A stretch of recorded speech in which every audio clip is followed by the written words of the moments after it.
Hi, and welcome to Coach's Corner, where systems matter and both personal and professional learning and development is beneficial for everyone and essential for some. As always, please like, subscribe, comment, share, and hit the notification bell. Let's get started. All right, hey guys, today we're here with Brett Zandis, or better known as Coach Little Z23. And for those who don't know him, he was a teacher, a coach, an after-school program leader, a business owner. He built one of the best after-school programs in the nation. He coached from all different aspects. He coached elementary, middle school, high school, professional athletes, college athletes. He's done it all. He's got a wide variety of knowledge. I'm just kind of telling you a little bit about himself, but he's a really special and important guy, I think, and I think you guys will appreciate what he has to say. If you could talk a little about yourself, I think they'd like to hear that as well. Yeah, well, thank you for the nice introduction. I appreciate that. Yeah, so, I'm a simple guy. A lot of people would say I'm not. I'm more on the complex side. But what I've done my whole life is that I've built systems. Now, I didn't know that's what they were called when I was maybe 5 years old. That's kind of my first recollection. And the reason that I had to do that, I was forced to do it. I was very small. They should have called me Tiny Z maybe, because I was just very small, but I was super athletic pound for pound. And I wanted to be the best athlete that ever walked the face of the earth. Right. Period, right? Yeah. And so I didn't realize that size matters. And so what I figured out is two things rather quickly. Number one, I had to outwork everybody. And number two, I had to find what I would call hacks. I now call them systems. Got it. But, habits, routines, customs, different things like that, processes, procedures, so on and so forth. And so I've developed these systems, of course, first to help myself. We're very selfish when we're young. Yeah. But then I realized that I can help others, which really fit into my mantra of I love helping people. I knew I wanted to be a teacher. Right. Teachers and nurses are very similar together. And so now what I know is that I can also help you. Let's talk about systems. Today we're going to talk about the individual system, and we'll take a deeper dive into that. But if you could, just kind of touch the bases on those, because I know it's a complex system, but it's also a simple system. Yeah, I think all systems, if they don't become simple, then nobody will do them. Right. Right. And so I do have what I call the individual system, and that starts with mindset. The second part of it is getting organized. The third part is solution showcase, which is the easiest and the most complex, because what it means is that it's the do piece. So you have to execute, right? So that's what makes it hard. But you just go and do what you set your mind around and what you organize around. You just go do it. And then the fourth part of that is you collect data. Okay. And then the last thing is you thoughtfully advance. Got it.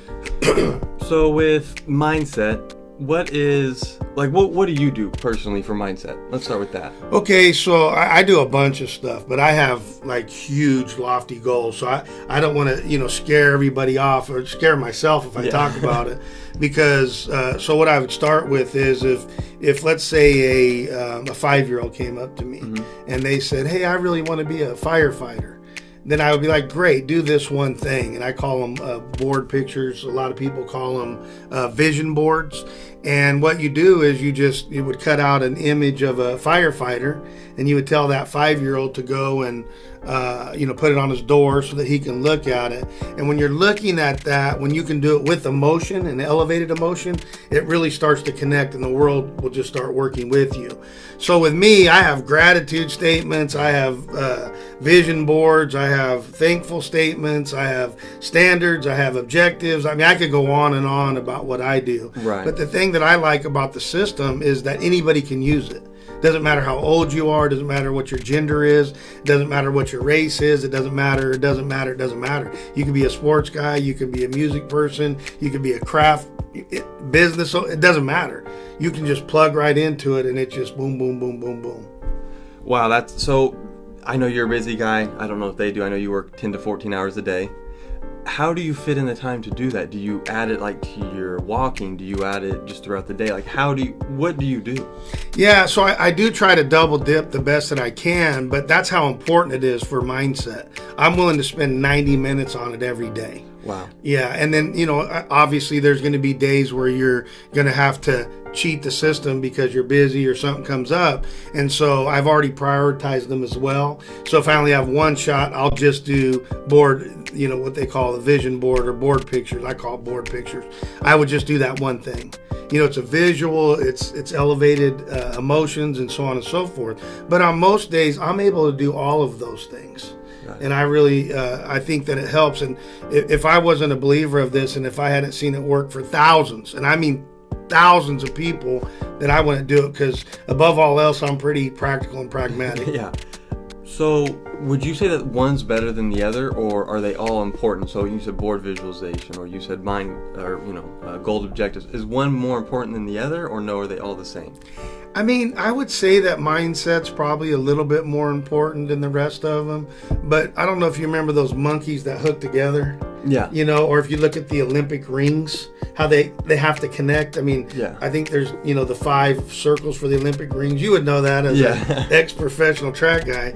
And so I think that they need to go hand in glove or shoe and foot together. Okay. But if I had to just take one and do only one, I would do mindset. Okay, got it. And so, for the audience looking, how would you tell them to start? Would you tell them to start at the beginning of the day, middle of the day, end of the day? Yeah, I say start right at the very beginning, right when you wake up. The difference between people that win and people that lose is it's very small. And so just waking up 30 minutes earlier to start with, or 1 minute, do 1 minute earlier than you normally do. So, you can go 1 minute and then turn that into 2 to 3, so on and so forth. But I think it's great to start at the beginning of the day. I have my regiment of things I do. Yeah. I'll pray in the morning, read the Bible, do a little bit of Bible study, and then I get right into mindset. And like you said, I thought that was great. Sometimes I'll hack it, and I'll do it while I'm walking, because I do my cardio. I'll walk, like 40 minutes to an hour. Yeah. So I'll be praying and walking and talking on the phone and doing all kinds of stuff. So, you have to do whatever makes sense. But to have a plan is the most important thing. And then you have to execute around that plan to the best of your abilities. Got it. So, you talked about helping thousands upon thousands. Yeah. Do you have any great stories that you could share, whether that be, when you were coaching or when you were a teacher or anything like that? Yeah, so one comes to mind in particular. So when I would go and consult in after-school programs, I'd go all up and down the state and throughout the nation. And so we would do the training in the morning. Okay. And then the after-school program was obviously usually starting around 1 or 2. And they would try to implement what it was that they were trained on, right? Yeah. So we were talking about how do you make an activity a learning opportunity, right? So anybody can color, that's just an activity. But how do you take that and make it a learning opportunity, right? Mm-hmm. So I walked in, so I'm doing my rounds, and there's probably usually around 15 classrooms, and so I go into one class. And I could just tell by the look on these people's face, they had me, right? I'm going to get you because you don't know what you're talking about. And I'm like, okay. So they said, that kid over there won't color in between the lines. And I go, okay, well, I could get him to do that in less than 5 minutes. They go, there's no way. So we bet a Coke. Diet. We don't want to put too much sugar out there. But we had a bet. And so I walked up to the kid and I said, hey, how you doing? And he said, good. What's your name? Yeah, I don't remember what his name was now, but we'll call him Little Johnny. Yeah. I told him my name. I'm Coach Z. And so we just started talking, and I just asked him, I said, so you're coloring? Yeah. Well, why are you going outside the line? Well, because I really don't care about it, this, that, and whatever. And so we're about 45 seconds in, right? I only have 5 minutes to win this bet. So I said, well, let me ask you something. What is it that your dad does for a living? And thank you, Jesus. He said, oh, he's a painter. Well, I'm like, yeah, I got him right where I want him, baby. So I kind of look over at the two people that bet, and I winked at them because I knew it'd take me about 3 minutes now.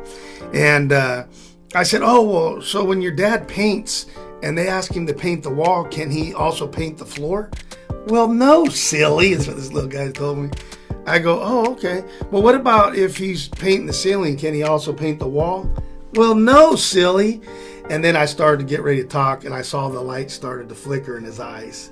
And so he looks at me, and he goes, does this have something to do with coloring?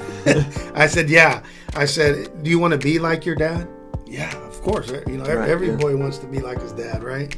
And then I just kind of twisted it up. This was about 90 seconds to 2 minutes in at this point. And I said, well, do you have any uncles that paint? Or, oh, yeah, my whole family paints. So you want to be like them, right?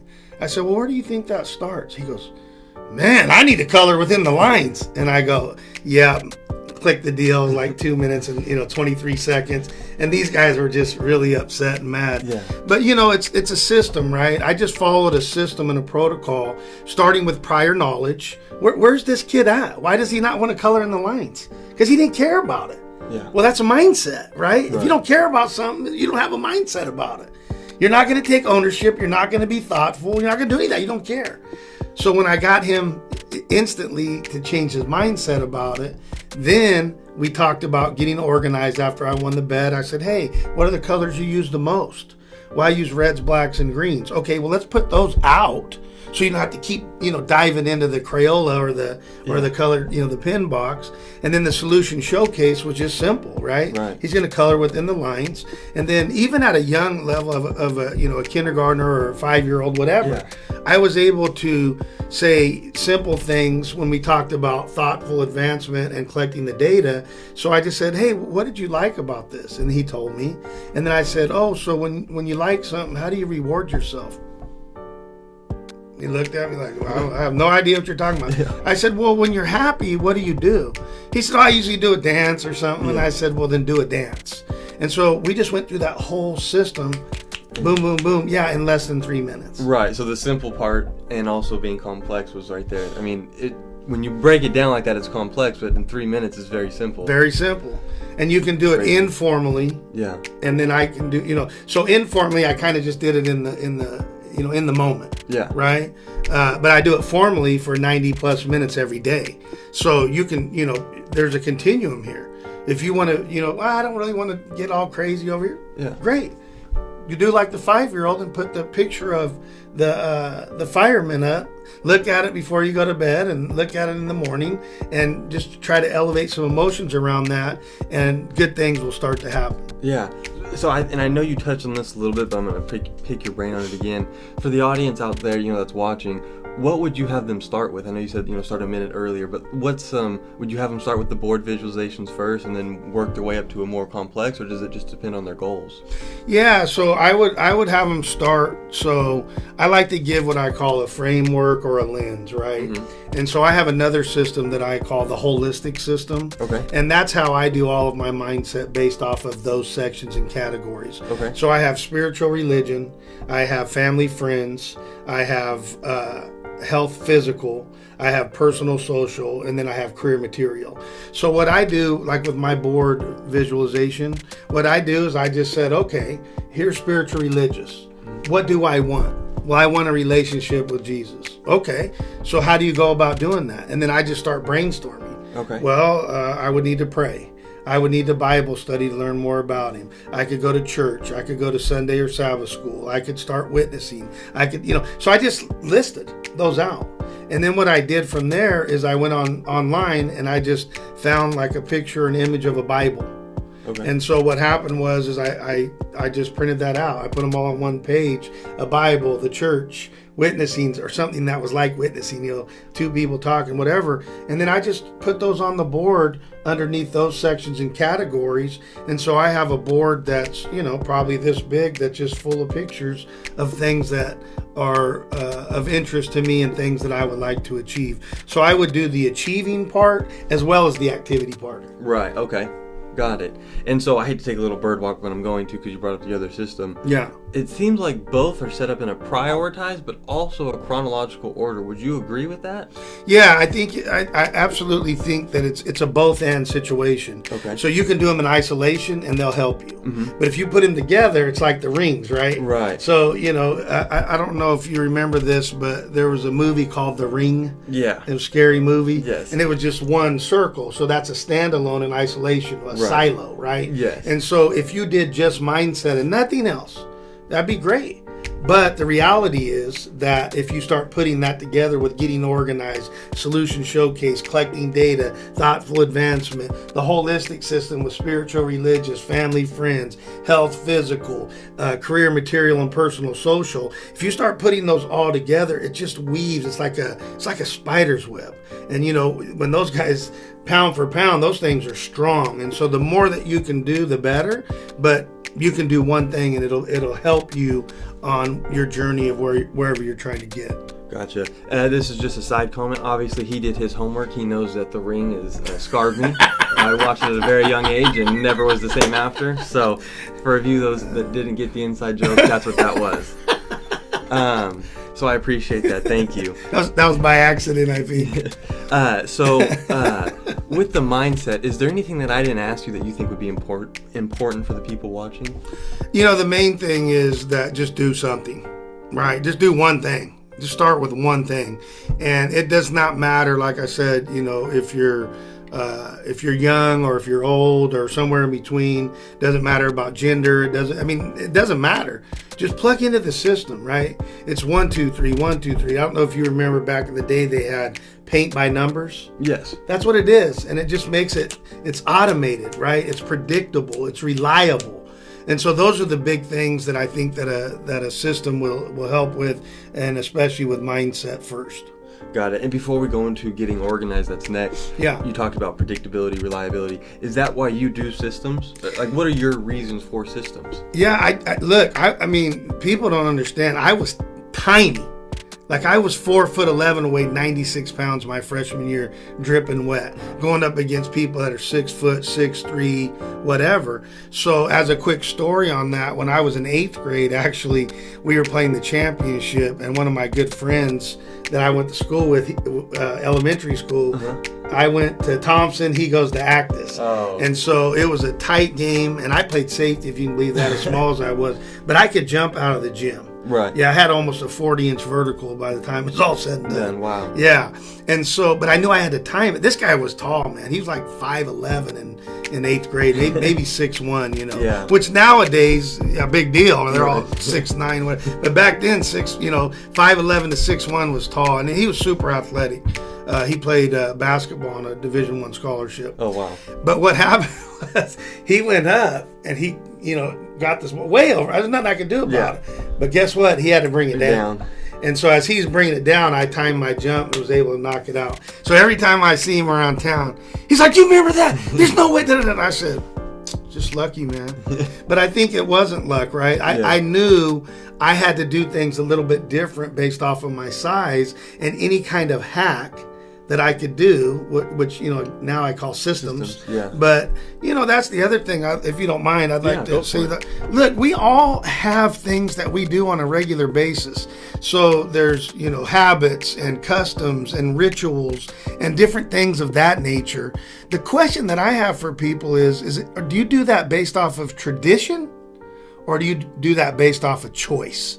And I think that's the big thing that I want to be able to express to people. I mean, I'm guessing that when you get up in the morning, you don't just go run in the shower. I guess you would take your clothes off first and then go in the shower, right? Right. Now, that's probably a traditional thing that your mom taught you back in the day. Formally or informally, take off your clothes. And so in that case, I think the tradition makes sense. Yeah. But in other cases, I think that it doesn't make sense, and we're doing things that just don't make sense anymore. As an example, so my parents, they bought a house one time. They never refinanced, and they were going to stay in that house for 30 years. So it made sense for them to get a fixed rate, and that was it. Mm-hmm. Me, I've either moved or refinanced, and most people my age, 15, 20 times. So I used to do a variable, right? Yeah. 1%, then the next year go to 2%, 3%, 4%. I could have started at 7, and now eventually it would have got to 12, but I knew I was going to refinance. So I saved thousands and thousands of dollars by just looking at things a little different, being what I call consciously competent in the habits, rituals, routines, processes, procedures, systems, whatever you want to call those things. And so that would be the big thing that I would like to say to the audience and to you is why are you doing what you're doing, and does it make sense? You said that, you knew up front that you were going to be refinancing and different things like that. So obviously you probably had to get organized around that. So what does that mean? What is getting organized? So getting organized around the mortgages in particular, and then I'll tell you some other stuff. But as far as the mortgages go, I just did some research. What are the rates? Who's credible? Do I know anybody that knows somebody that's good at this, or that's not going to rip me off and different things? So I would just get organized. So the mindset was, hey, I can refinance. I can save money for me and my family. I can get a better rate. It's going to save me a couple $100s a month. I can use that and save it or spend it, or that kind of stuff. Yeah. But formally, there's a bunch of things that go into getting organized, right? Stuff that we all do every single day, but we're just kind of putting a label to it, right? Yeah. So do you check your messages on your phone every day? Yeah. What about your email? Yes. What about your text? Yes. Right. So I just have a name for all these things. I call them collection spotters. Okay. Because for me, I have, 10 businesses. I don't know how many emails and Twitters and twinkles and little stuff. Well, I got stuff, right? Yeah. So if I don't get that organized, there's no way that I could ever figure out. And if somebody's trying to, reach me, because my main thing, and it's always been that, is I just want to help people. Yeah. That's what that's what you do as a teacher. That's what you do as a nurse. And we're very similar. Right? We're kind of analytical, and yet we're going to do stuff about it. You can't just, as a nurse, you can't just sit there and go, yeah, well, it looks like he's bleeding to death. And so I'll analyze this. Maybe I should get organized. Maybe I should get a Band-Aid, or maybe I should... No, you got to do something. You got to do something fast. And that's how I always looked at it when I was dealing with youth especially. But anybody, I'm like, man, I may only have one shot at them. I'm going to give them my best. And so maybe they learn something, and that may change their life, forever, so to speak. I also have a task and a to-do list that I do. Okay. And so there's just a wide variety of things that I have to do to get organized around my mindset and the things that I want. Okay, and so let's separate the two. What's the difference between your to-do list and your task list?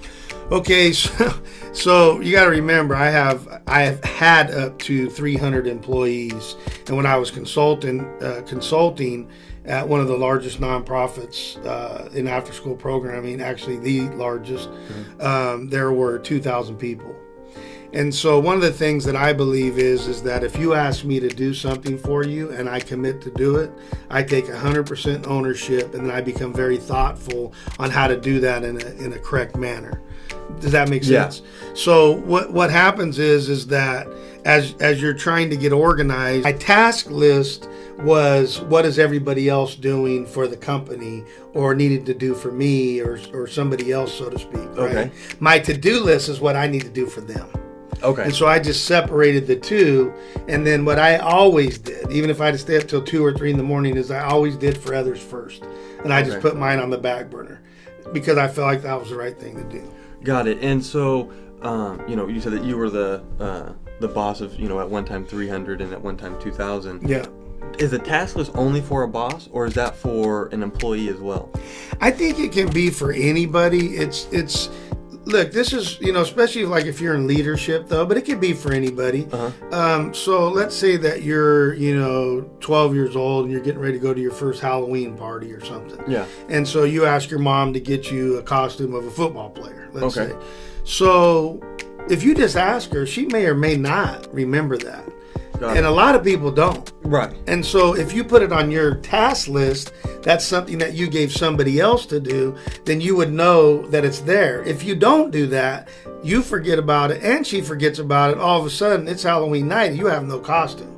Right. So that's the importance to me of carrying a task list for anybody, but especially if you're in a leadership position, middle management or above, that's an absolute must. Got it. And so, I'm sure that you've dealt with people not doing what, they said they were going to do. No. Right? Never. Not my kids especially. So how do you deal with that? I mean, that's got to be frustrating. Very frustrating. So first I eat it. I tell everybody, because I'm pretty straightforward, and I'm pretty much like, will tell you what's up, right? Yeah. But people don't realize that if they looked at my tongue, there'd be a lot of scars on. I bite my tongue a lot. Okay. I think what makes people good at stuff is that they're put in that position a lot. Sorry to brag, but I'm a great troubleshooter because I see a lot of trouble. Okay. Right. From the time I was little, I'm like, I'm tiny. I got to do something about this. Right. Right. So there, I just see a lot of trouble. And so what I realized early on is that if I told everybody every fault and everything that they were doing that was messed up, they would go kill themselves and they would probably kill me first. Right. Yeah. So what I've learned is that I bite my tongue a lot and I don't say anything. And then usually I'll use like sarcasm, and I'll say, oh, you plan on working today, just so I get it out, but it's not, too harmful. Although I guess a lot of psychologists would say that is harmful, but that's just the way that I do it. Yeah. And then I have a whole continuum. There's about 18 different things that I do. And then I get to the point where I yell, scream, all those types of things. And then the last one is I just shut down. And I've only done that with one person in my whole life. I just said, I'm done. I worked with her very candidly and very close for 4 years. And I just was like, she's never going to get this. Mm-hmm. And so, I said I'm practical. It wasn't super practical. I should have dumped her, 3 years before. But yeah, I think that those are the things that are important. Got it. And so, carrying a to-do list has got to be tough because, well, one, I know when I was an employee, working, it seemed like the boss would never have anything to do, but I was so wrong. You guys wound up having the most things to do. Yeah. How do you guys hide that so well? I don't think we hide it, but I think that, we have to be smooth, right? Yeah. We're the duck. Right. That sucker's going underneath, right? Yeah. But you can't see that all the time. Right. Now, there's times, right, where I had to get into people's tail in the middle of a game to get that short term, like, man, this guy, right? Like, I got to wake up, make a bucket or, different things of that nature. Yeah. But for the most part, we have to be like the duck. So there's a lot going on underneath, or another way to say that is like an iceberg, right? You can only see the tip. Yeah. But underneath, there's a lot of stuff going on underneath there. Yeah. So I think it's, nobody's perfect. And, I know I get impatient and get upset or mad or different things of that nature. And, but in the end, at best, it's going to give you short-term results. So I try to teach, I try to work with, I try to educate, I try to do all of those things first before I go in for the strangle job. Yeah. Got it. And so when do you get organized? How do you get organized? Or not how, I know how you do, but when do you get organized? In the morning. So I just have that process that I talked about. Okay. I start with spiritual religion because I think that's the top priority, right? If I don't do anything else, I better do that. Then I go right into mindset. Okay. And then I go right into getting organized. And sometimes I'll do the organization at night as well. Okay. Because it gets so ginormous sometimes when you're trying to coordinate, 200 people or 2 people, right? Just you and your wife. I mean, right? To coordinate those things so that there's not any misses, so to speak. And so, and then I just go right into the rest of my flow. I start with the Solution Showcase. I start with my walk. I get hydrated. I lift a little bit, as you can see, just a little bit. And then I just go right through it. And then at the end of the day, I informally collect data all the time, but there's very specific formal things that I'll collect. And then I'll thoughtfully advance from there. Got it. And so 2 more questions with getting organized. One, what does an informal getting organized look like? That you said that sometimes you get busy and you have to do it on your walk or anything. What does that look like? Well, I'm out the door and I'll call my wife, say, punch up my computer and text me those 7 items that I need to get done today. I mean, it can be that bad, right? Got it. To where I don't even have time to press the computer because something came up. There's a flood in one of the buildings. There's somebody got hurt. I mean, there's all these things. And so what I like to see, let's talk about diet, right? Yeah. Let's talk about diet. This is mainly muscle. I have my wife of 40 years convinced of this. So I think a lot of times when people mess up on a diet, that's it. I'm done. I got to go eat 4 Big Macs now. It's not like that really life, right? Yeah. We're all going to mess up. We're all human beings. We're all going to screw it up from time to time, or maybe a lot of the time.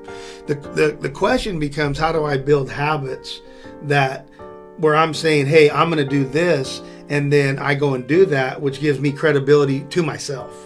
right? Yeah. That's like when we go and work out, Yeah. right? We need a workout buddy. Right. Because it's 4:00 in the morning, you're freezing. You're like, I'm not going out there. But if I know I have to meet you and you're Yeah. relying on me, I have to go. Right. So I think those things are important. Got it. And so, for the audience, what's a tip you would give them? On getting organized? Yeah, on getting organized. I would start with you first, and I would just do a simple to-do list. There's nothing better in the world than going like this and crossing something off on your list. Now, I happen to type it and then I erase it. But back in the day when, computers weren't as prevalent and different things like that, I'd make my list a little bit more cumbersome, right? Yeah. But man, I'm telling you, I would just be like, yeah, right? Yeah. So I would just make your own to-do list of things that you have to do and get as many of those crossed off in a day as you can, and then carry them over to the next day if you didn't, because there's always going to be the next something. But that's where I would start with on getting organized. Gotcha. And jumping a little bit ahead, but when you said you crossed out, that was the big is that when you would celebrate? Yeah, man, because I would be doing all kinds of, I'd be getting some dancing in and stuff. I think that's actually on the Coach's Corner slide 1, so to speak. But yeah, I would dance. I used to eat a lot of candy. I'm trying to cut down on that a little bit.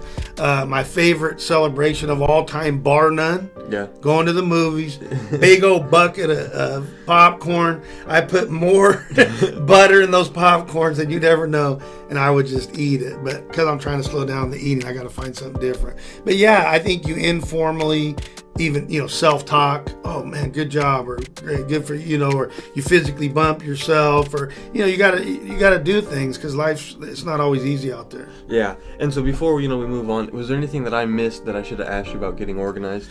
I don't think so. I just think, again, the main thing is, just as you asked that previously on mindset, do something. Write one thing down to start with. Right. Do something. The key is to take action, because if whoever's listening to this right now, you in the red shirt, if you don't do something that's proven fact within 24 to 48 hours, you'll lose it. Wow. Yeah. So looks like you guys just got to start doing something so far. Yeah, do something. Which leads into solution showcasing. That Do one's it. easy. Just do it. Yeah. Right? And so I think that, you can make pivots and do different things. You can have the best mindset and you can have the greatest organization. But as Mike Tyson said, as soon as I hit that dude in the mouth, all bets are off.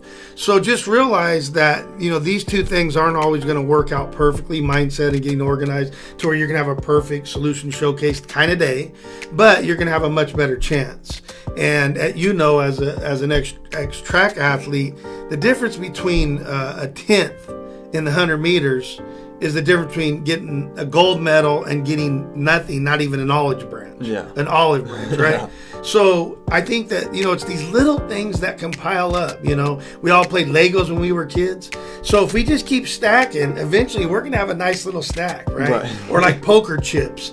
Just keep doing the same thing, same routine, same habits. You may lose, you may win, but over the long term, if you have the right system in place, you're going to build those chips up. Right. And so, solution showcase is very simple. You do it, but it can also be very complex. So do you have any great stories about when you were coaching? You set up you had the mindset correct, you got organized correctly, and then you got out there and it was like, well, this isn't what we thought it was. Not so much in coaching. We had a lot of success there, but I used to, I don't know if this is good or bad looking back on it, but I would hold everybody accountable. Okay. And so this one year in particular, 2 years, I coached a 59-2 basketball team. Okay. I had 3 7th graders that also played up for me on the 8th grade team. And we had a manager, a gal. And I was just as hard on her as I was the players. Yeah. And one time, we checked everything. We got there, everything's organized, mindset. We went through all these things. Yeah. And she forgot the balls. Oh. Yeah. And so I was like, and it was her first time ever. And she was devastated. She was hurt. I mean, I can't believe that. I said, look, have you done this more than one time? She's like, no, never. So don't worry about it. Yeah. Right? It's like something goes wrong one time and we're all, what am I going to do? I'm like, now, if it becomes a pattern, which is part of routines, all that, then you might want to think about doing something different, right? Yeah. getting back to the organized, like if there's something really important, I have all these triggers, like I'll do Post-its or alerts on my phone or different things of that nature. Yeah. And so, but if it's a one-time thing, come on, it's okay. Right. I've had kids that in the championship game we should have been. We were 59-2. We should have been 60-1. We had a better team that year, and my shooting guard was just off. He comes up to me in tears, and I said, "Lonnie, you had a bad night. But I know coach. He wanted to win more for me than himself. Tells you about his character. Yeah. Right. And I was like, dude, don't worry about it. Everybody's gonna have an off night. Yeah. Even you, LeBron. Yeah. And so real quick, going into coaching. Who are some of the best coaching, or who are some of the best athletes you coach? Lonnie, you came up, apologized. Who would be your top 3 or 4 or 5? Well, so first of all, I'd probably break it down into 2 categories. Okay. People with the most, what I call athleticism, speed, agility, Yeah. Power or strength. Okay. Jump hops, like they can jump out of this building. And then what I would call like endurance, where they can run long distances. Yeah. And then like suppleness or flexibility and stuff. Got it. And so I've coached some freaky dudes, right? And then there's the people that are just great athletes. And you don't always have to have this great athletic ability to be a great athlete. Right. You know what I mean? Yes. Especially if you plug into a system, mindset, get organized, solutions, right? Yes. And you just get into a routine, so to speak. Right. So as far as the best athlete that I ever coached, it was this guy named Nick Zandis. He wasn't freaky on this side. He was good. He had a lot of athleticism, but he wasn't freaky in any one thing. Mm-hmm. And he had a system, and he just kept plugging away. He in the Valley of California, which usually, sorry, Texas and Florida, New York, don't even go there. Ohio, maybe football.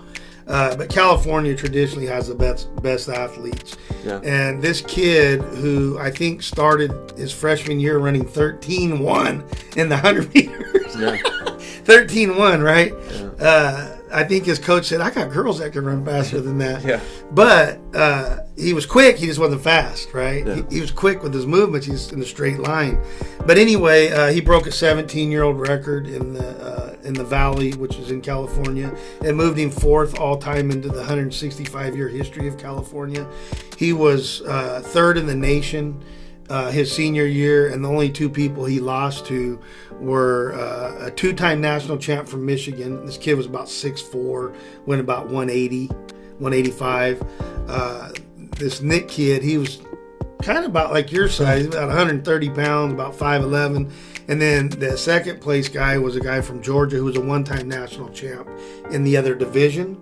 And so Nick was 3rd, but it was within 50 points. I mean, it was a thing here, thing there. Could have went the other direction. But I would say that he was the best overall athlete that I've ever coached. Mm-hmm. And I think he only had 1 professional performance. He did win, but he got hurt, and that's the way that it went.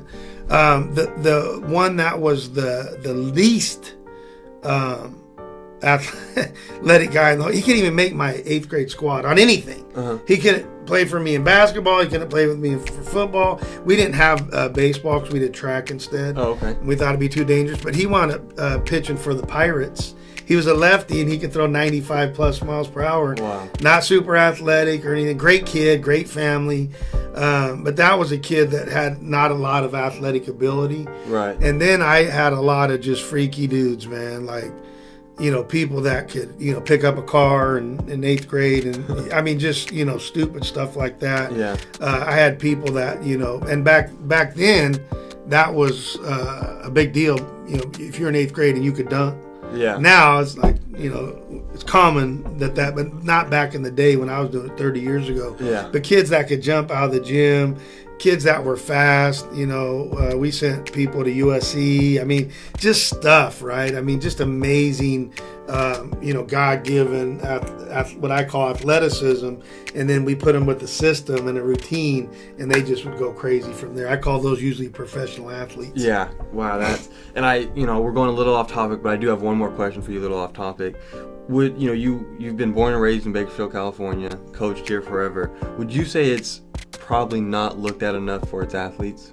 Yeah, I mean, well, first of all, I think, no offense to Bakersfield, but I think we do a poor job at cultivating our athletes. I think that for roughly 500,000 people, it's a sports town. Yeah. I mean, big time. And on top of that, there's TV program. There's everything, yeah. Right? But I don't think, their facilities stink. The guy that I coached ran on a dirt track. He used to go around the nation, and they'd be like, oh, where do you practice? Oh, dirt track. They'd laugh, think he was kidding. Because these guys, if you've seen these tracks in Texas and stuff, yeah, they're better than our college track by far here in town at CSUB. And BC's is better now. They just got it redone. Right. But yeah, there's amazing athletes, but I just think that they don't do a great job of cultivating those. But I would say, pound for pound, for 500,000 people, there's been a lot of professional athletes that have come out of this town, and I think there could have been a lot more if people were more systemic around that. Wow, thank you. I appreciate that. Again, sorry, audience. I got curious and kind of wrapped up in my questioning. I could ask them off camera, but I felt that you guys could also, learn from that. With Solution Showcase, getting back on that, yeah, it's the do piece. Yes. Would you say that that's a tough thing for a lot of people to do in the end? I think to do it well. Okay. But I think it's because they don't have a great mindset, some of them, and they don't get organized around it. And so then it's like a ship without a rudder, right? Got it, yeah. So even if you have a map and, the mindset's right, you could still go into the rocks if you're, on a boat. Yeah. But you have a better chance.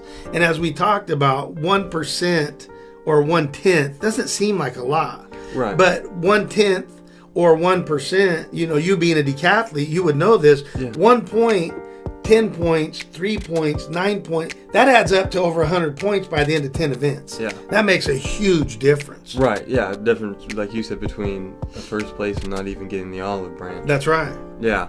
Well, for the audience, you keep saying it's just do it. Is that just the same thing here? You just got to get out there and do it? Yeah.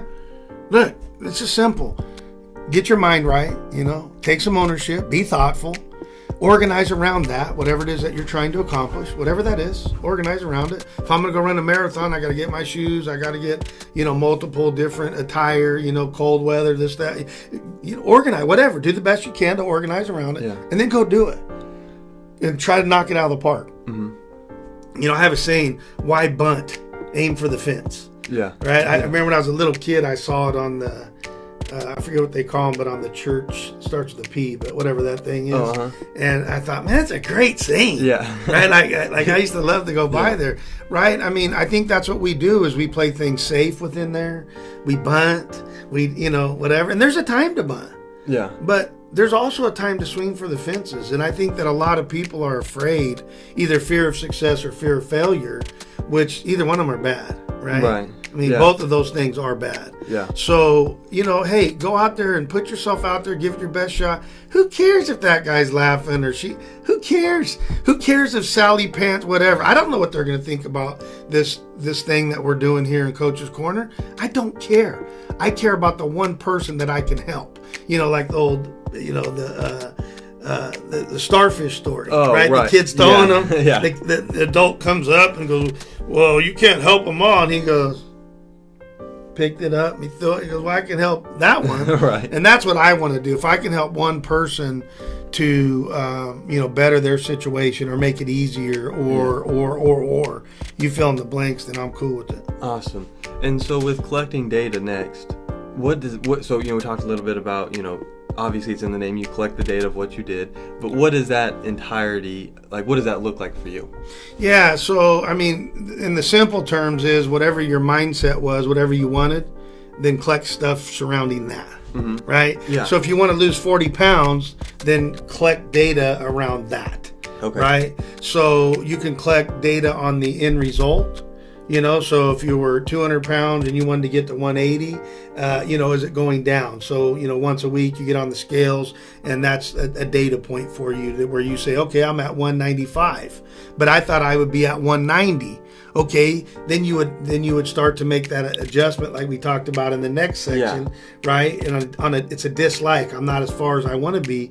So then maybe I need to drink more water. I need to get better rest. I need to do more cardio. I need to cut down the calories. Whatever, right? But in the simplest form, it's that. Now I have a thing that I call APR, which has nothing to do with your annual percentage rate on your car, but it has to do with activity, which should lead to progress, which should lead to results. Got it. So what we do, and you know, we have such a big organization, is we collect the activity of everybody throughout the day. Okay. Right? And then we see that should lead to some sort of progress, right? So in the case of, let's say, YouTube, for example, the progress that we should be getting, you know, likes or shares or comments or something.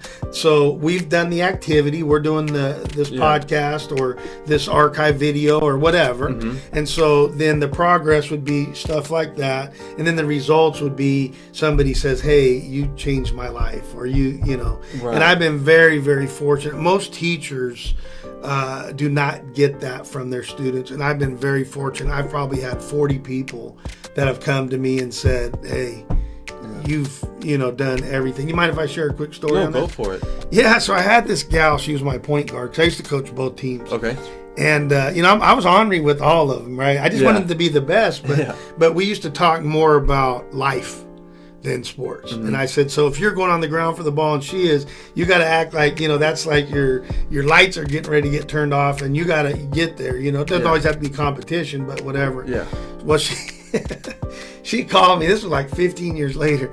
She calls me and she said, hey, coach, this is Guinevere. Yeah, how you doing? Good. She goes, I hated you. And I go, oh, okay, well, you're not the first, nor will you be the last, right? Because I expect a lot. I push people, right? Get the best out of them. And so the long story short is, in tears, it almost gets me in tears. She says, you know, every day I heard you just keep running, you keep pushing. And she said, I was going to quit being a psychologist. And I just heard that voice. Wow. Bang, man, I just was like, well, my allergies are up, but I'm tough, you know, whatever. But when you have those types of stories, and I've been fortunate enough to have thousands, but just even 20, 30, 40, 50 people that actually come back and tell you. I know my mom, who taught for 40 years, my wife was at Albertsons, which is like a grocery store. And the lady saw her name and said, Zandis? She goes, are you kin to Cindy? She, oh, yeah, that's my mother-in-law. And she goes, you tell her that all of my passwords are her name. Oh, wow. And you're like, you know, that's when you know that you've affected somebody in a positive way. And to me, that's what it's all about. One more thing on that. There was a Ray Boltz, I think that's his name, used to sing a song. And it was real popular. He was like a one-hit wonder type thing. He's a gospel singer. And they were talking, you know, I guess it was an angel or something. I don't remember the whole story, but an angel was talking with him. And the guy said, hey, you know, you really helped me from Sunday school and this. And so he said he looked up and there was this huge line of people. And he kind of looked at the angel and he's like, who are all those people? And those are all the people that you helped. And so for me, that's what I want. Right. I want to have the longest line, not because I'm selfish, not because, I've got bigger line than you, but that means I did help the most people along the way. Wow, that's awesome. Thank you for sharing, you know, those multiple stories. Those were great. You know, it goes to show, you know, no offense to you, but, you know, you look like a mean and tough guy on the outside, but obviously a real sweetheart on the inside, and I think that can get lost. That's a big secret. Yeah, it's a big secret. So, you know, I appreciate you, and I think that the audience appreciates those types of stories. Yeah, I hope so. And so, you know, when it comes to collecting data, is it best to do it formally? Is it best to write it down? I think so. I mean, informally, we're always collecting data, right? You walk out your house and is there a dog or somebody that looks like a burglar or, you know, is there ice on, you know, right? We're always informally doing it. But I think formally, that's the way to go. I like the APR method. You know, so activity, if you were losing weight, Are you working out? Are you doing cardio? Because when you look at that real simply, and you're not getting any progress, then what do you have to do? You have to adjust. Yeah. You have to do something different, because for you to achieve your goal or whatever you're wanting, you have to do something different. What better way to know that if you collect the data, then you're going to know, hey, this is what I'm doing. It's still not working. Then I got to add something else or do something different or whatever. Whatever, right. And so, quick question. I just thought of this one. So after mindset, do you collect the data on that? And then after getting organized, or do you do it at the end after your day? Yeah, so informally all throughout. Okay. But at the end of the day, I formally do it. Formally do it. Got it. Yeah. And so, let's say after a mindset, or, you just collected the data informally. If you didn't like how you read the board visualization, would you go back and reread it the correct way? Or... Yeah, I mean, make a correction, right? Do something different, okay. Right? Slap yourself in the rear end the other way and say, wait a minute, yeah, what are you doing here, right? So I think that, like, for me, because my goals are very lofty and I want to help a bunch of people, that I try to, letter of the law it, but I don't want anybody to think that that's what they have to do. Think about it. If there's, one person watching this or 100 people, but they just do one thing. Yeah. At the end of the day, they do one thing. I want to get closer with my dad. Make a phone call, right? I want to lose 5 pounds. Put down the candy bar, right? Yeah. Different things of that nature. And so I think that in the collecting the data part of it, people like to make it like it's, different. No, it doesn't have to be that difficult. What was the activity that you did? Does it match what you organized around your mindset with? And if so, is it working? If it's working, then celebrate. If it's not working, then you better go in and say, I don't like this and I need to make adjustments. And then the third part of this, which goes into thoughtful advancement, if you're undecided, just ask yourself questions. And push it either to a like or a dislike. I tell people no maybes. It's either a yes or a no. It's either a like or a dislike. If I have something between where I'm like, yeah, I don't know how that filming went today. They start questioning. Was it the lights? Well, no, the lights were good. Was it the interviewer? He had too much hair on his chin. Was it that we had the wrong colors? I don't know. Right. It doesn't really matter. But the bottom line is start questioning so that you can push it one way or the other. Yeah, got it. And so, going into thoughtful advancement, you talked about it, likes, undecided, dislikes. What's something you do for a celebration? Oh, actually, I already asked you that, so I can't. Well, yeah. I'll go to it again. You can do whatever you want. Yeah, that's true. What about dislikes? I just start brainstorming in my head, and if I can't get to something that I can make an adjustment on, I have about 3 to 5 people that I go and talk with. And I say, hey, I'm struggling in this area. What do you think? And then we'll just kind of hash it out, right? That's another thing that I do, hacking my walk. I'll talk to my mom. I talk a lot to my mom. Mm-hmm. She is super smart, just so we're clear. And not just because she's my mom, but, so I think that there's things that we'll talk about, or I'll talk to my wife, or I'll talk to my kids. I only have about 4 or 5 people, what I would count in my inner circle, that I want to be able to talk with or whatever. Also, I'll go onto YouTube. I've learned a lot on YouTube. So when I'm typing away or doing my thing, I'll still listen to what's going on, because usually I can multitask. Mm-hmm. Women, you thought that you guys had that cornered, but I can do it too. I cannot. Not very good. I cannot. It's true, he cannot. But yeah, so in the end, I think that's a good way to take a look at it is, you like, you dislike, you're undecided. Like, celebrate, dislike, change it, pivot, adjust, whatever you want to call that. And then on the other end, if it's undecided, just start questioning. Ask yourself, well, why didn't I like that? Or why did I like that? Or did I like it? Or did I, just ask yourself a series of those types of questions. Right. So with the people that are, going to be starting this system after hearing this, you've been through it all, right? I mean, you've had days where you've liked everything. You've had days where you've had undecided, and you've had days where you've disliked it. What are some tips, tricks that you can give them for the days that are tougher, the undecided days, the dislikes days? I think we all need to give ourselves a break, right? I mean, the one thing that we have, there's several things that we all have in common, but the one thing that I like to talk about is time.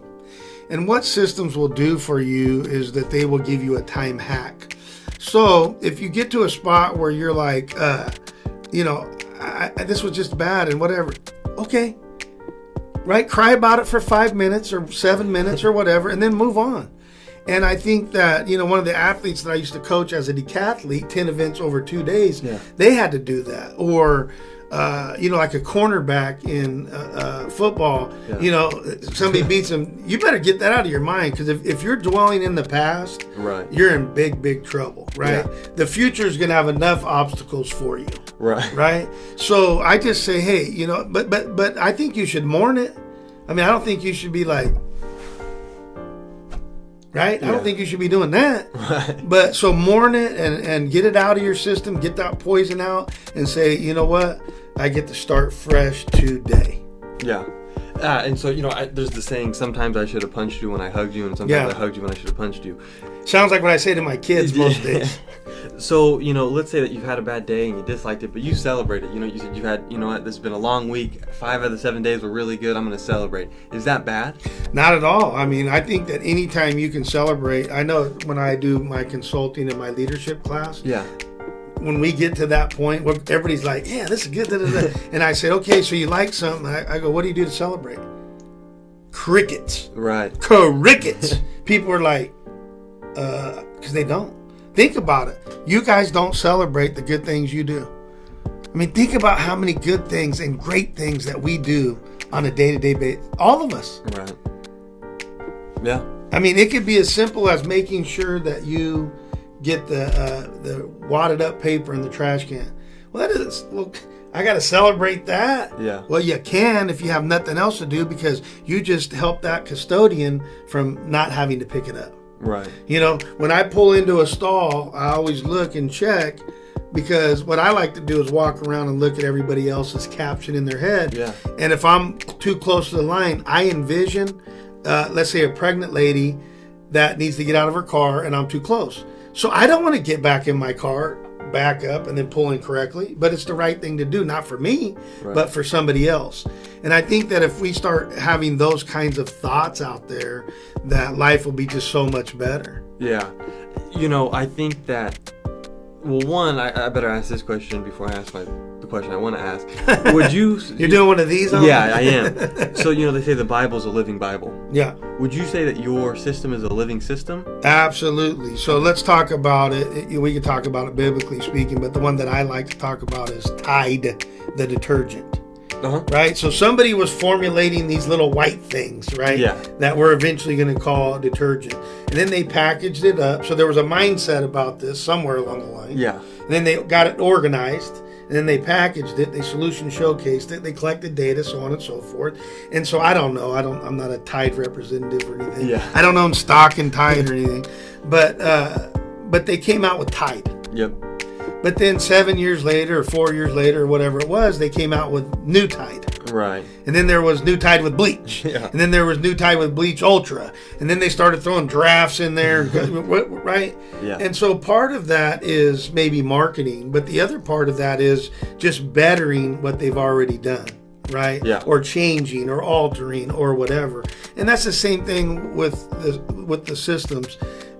I'm serious. When I was coaching basketball, I was pretty doggone good. Yeah. And I had a system and successes at all levels, right? But I remember going to my son, my oldest son, the athlete. My other one's a music kid. And it was a YMCA. He was like, I think 3 or 4 years old, and it was his first basketball game. But I watched this guy just do a simple give and go. This coach didn't know hardly anything about basketball, but he did a simple give and go. And, I'm looking at that as I'm always inquisitive and thinking like, how can this help others, blah, blah. And I thought, man, I could put that into my offense. That little thing won us more games than you could ever imagine, because there was a simple give and go within our motion that was built into the system. So I think we're always trying to, new tide it, new tide with bleach it, put some drafts in there. And sometimes that's just fluff, but a lot of times it's just continuing to move forward. So now my question is, this is a living system, and so it's always getting better. But when you finalized it, I know it took multiple years. Yeah. How did you celebrate? To be honest with you, this is the final step, is to get the word out to people. Okay. So I've been, like you said, I've been 12, 14, 15, 16, 17, Yeah. a lot of hours in a day trying to run 10 different businesses. We have 3 corporations trying to help, there's a lot, right? Yeah, the list goes on and on. Yeah, and so I haven't had a big celebration yet, because to me, I'm almost to the finish line, and I never want to celebrate. I've been around sports my whole life, and I've seen too many people do this at the finish line and somebody leans them. Right. That happened in our Valley Championship like 30 years ago, and I thought, are these knuckleheads that are running, they're dancing and doing all this stuff, and they get stripped. It's like, dude, it's like I used to play a lot of golf. And I said, I'll celebrate on the 19th hole. Right. If you celebrate on 17 or 18, I don't care if you're 10 shots up, you are an idiot. Yeah. Because life will, Murphy's Law will bite you in your rear end. Right. Yeah. Okay.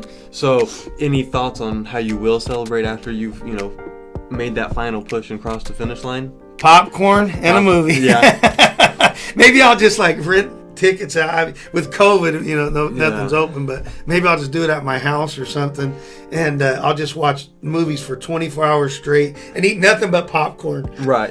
Well, hey, that sounds like a good one to me. Yeah. Anything that I didn't ask you on Thoughtful Advancement that you'd like to share with the audience? No, I just, what I want to come across is that I want to help you if I can. And maybe I can't, but in my mind, I've helped a lot of people, starting with myself.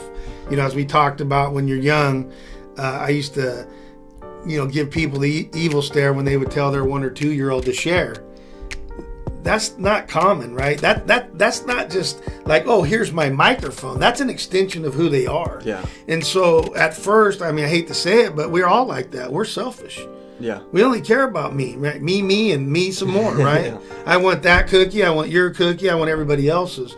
Thank goodness I had a great God lens early, and I had a mom that was just spectacular in teaching me that, hey, others. And so I learned at a very young age to get out of self and think about others. And so what I know is that I have helped others, countless others, and across multiple genres, whether it was in sports or whether it was in leadership or whether it was with their husband or their wife, or you name it, right? Dr. Phil, you have nothing on me. Right? And so when you kind of put all those things together, that's my main thing is that hopefully there's some things that I can say, or one thing that I've said over this 90 minutes or however long it is, that will be able to ultimately help at least one person. That would be cool. Yeah. Well, hey, I appreciate it so much. We had so much fun. I know I did. I think the audience would as well. You're a fun guy. You make some great jokes. You got great stories. I know they can find you in the description below, and there's also going to be on the post roll. You can also see it. Go follow him. Go check him out. He's got some great stuff coming. Before we finally close this out, is there anything else that you would like to say, Coach? Yeah, just make sure, because I believe there's a coach's corner. I call it slide 1 and then slide 5 on the back end, but I believe it's DC, not Marvel. You know how they roll the credits at the end of the movie and then there's some kind of something at the end of that? Yeah. We're doing that. Okay. And so just make sure you don't click out real fast, because it's probably something that he screwed up on. Not me, but probably something that he screwed up on, or we screwed up on, or something that was funny.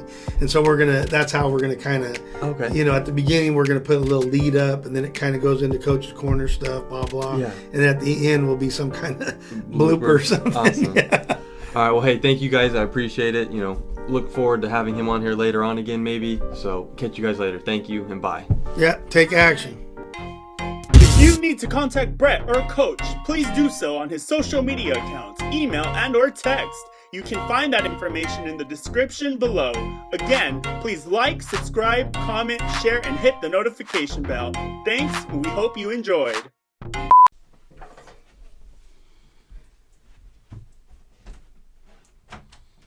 Crickets.